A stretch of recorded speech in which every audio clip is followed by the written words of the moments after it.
విజయవాడలో ప్రబలిన డయేరియాకు ప్రభుత్వం విజయవాడ నగరపాలక సంస్థ నిర్లక్ష్యమే కారణమని సిపిఎం ఆరోపిస్తోంది.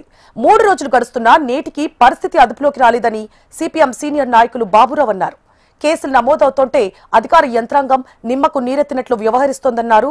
మంచినీటిని సరఫరా చేస్తోన్న అధికారులు ఆహారాన్ని కూడా సరఫరా చేస్తే బాగుంటుందని, అదేవిధంగా ప్రైవేట్ ఆసుపత్రులలో చికిత్స పొందుతోన్న వారికి ఖర్చులు కూడా భరించాలంటున్న బాబురావుతో మా ప్రతినిధి Shyam Kumar face to face.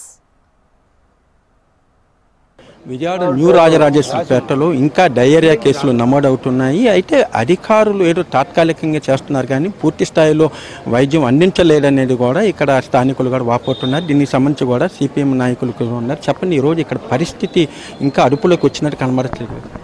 3 చచ్చిపోయారు. 500 మంది ఇప్పటికే ఇళ్లలో కానీ రోడ్డు మీద కానీ ఆసుపత్రుల్లో కానీ వైద్యం పొందినోళ్ళు పొందుతున్నోళ్ళు ఉన్నారు. ఇంకా ఎంతమంది ఉన్నారో తెలియదు. కానీ లెక్క తక్కువ చూపించడానికి వచ్చిన వాళ్ళు తూతూ మంత్రంగా వైద్యం చేసి కొంతమంది పంపిస్తున్నారు, కొంతమందికి పూర్తి వైద్యం అందిస్తున్నారు.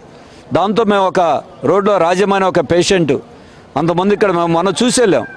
నీకు బీపీ బాగానే ఉంది కాబట్టి సలైన అవసరం లేదని పంపించేశారు. దాంతో వాళ్ళు వేరే డాక్టర్ని ఆశ్రయించి 3000 ఖర్చు పెట్టుకుని సలైన ఎక్కించుకుని ఇంట్లో చలితో అక్కడ చికిత్స పొందుతోంది. వాళ్ళ అబ్బాయి గవర్నమెంట్ హాస్పిటల్లో నాగరాజు, పెన్నింటి నాగరాజు ఐసీయూలో ఉన్నాడు. 2 ఆడపిల్లలు. ఆ 2 ఆడపిల్లలు ఇళ్లలో పనిచేసి బతుకుతారు. వాళ్ళకి వాంతులు విరోచనాలు, వాళ్ళ మనవరాలికి జ్వరము వాంతులు విరోచనాలు. వాళ్ళని తీసుకొచ్చి మరి ఇక్కడ ఆసుపత్రిలో వైద్యం చేయించబోదలా. ఒక రోడ్లో 17 కుటుంబాలు ఉంటే 14 కుటుంబాల్లో వాంతులు విరోచనాలు అవుతున్నాయి. ఇక్కడ ఉన్నటువంటి బీఆర్టీఎస్ రోడ్లో ఉన్న ఒక ఆసుపత్రిలో ట్రీట్మెంట్ పొందితే 30,000 ఖర్చు అయింది. వాడు మరి అన్ని వైద్యం మీరు అందిస్తామంటే ప్రైవేట్ ఆసుపత్రికి వెళ్ళాల్సిన అవసరమే ఉంటుంది.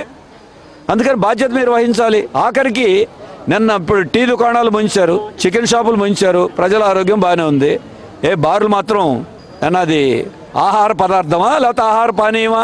దానికి మాత్రం 2 బార్లు ఇటోటి అటోటి 24 గంటలు సప్లై. అక్కడ మాత్రం రెస్టారెంట్లు ఉన్నాయి, అక్కడ అమ్ముకోవచ్చు. కానీ చిన్నవాళ్ళు లేరు. నిన్న ఆఖరికి చిల్లర కొట్లు కూడా ముంచేశారు. ఎక్కడ వాళ్ళు వంట తిని బతకాలి?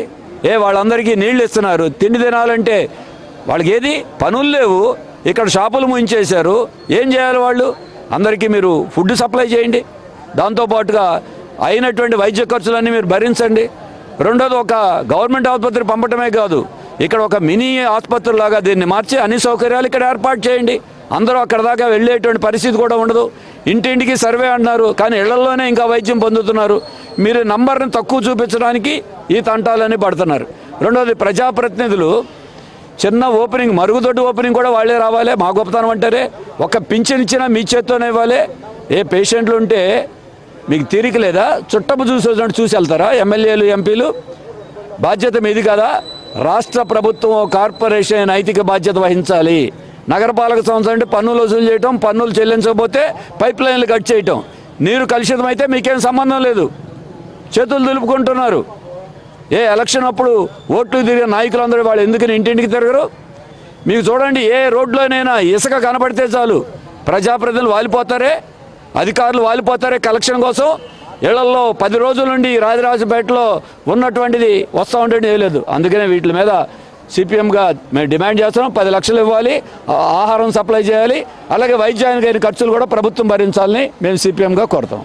అంటే కేవలం చూసుకున్నట్టు ఇంటింటి సర్వే చేస్తున్నప్పటికీ ఇంకా కొత్త కేసులు నమోదవుతున్నాయి. పూర్తిగా ఇది నగరపాలక సంస్థ, రాష్ట్ర ప్రభుత్వమే బాధ్యత వహించాలి. ఒకవేళ ప్రైవేట్ హాస్పిటల్ కనుక చికిత్స చేసుకున్నట్లయితే వాళ్ళకైనా ఖర్చు కూడా ప్రభుత్వం భరాయించాలి. అదేవిధంగా తాగునీరు సరఫరా చేస్తున్న ప్రభుత్వం ఫుడ్ కూడా ఇక్కడ ఏర్పాటు చేయాలి. అన్ని హోటల్స్ కూడా మూసివేసిన కారణంగా పనులు లేక ఇక్కడ ఉన్న పేద ప్రజలందరూ చాలా తీవ్ర ఇబ్బందులకు గురవుతున్నారు. కాబట్టి వాళ్ళందరినీ కూడా ఆదుకోవాల్సిన బాధ్యత ప్రభుత్వాన్ని అంటున్నారు. కెమెరా పర్సన్ తేజాతో శ్యామ్, హెచ్ఎం టీవీ.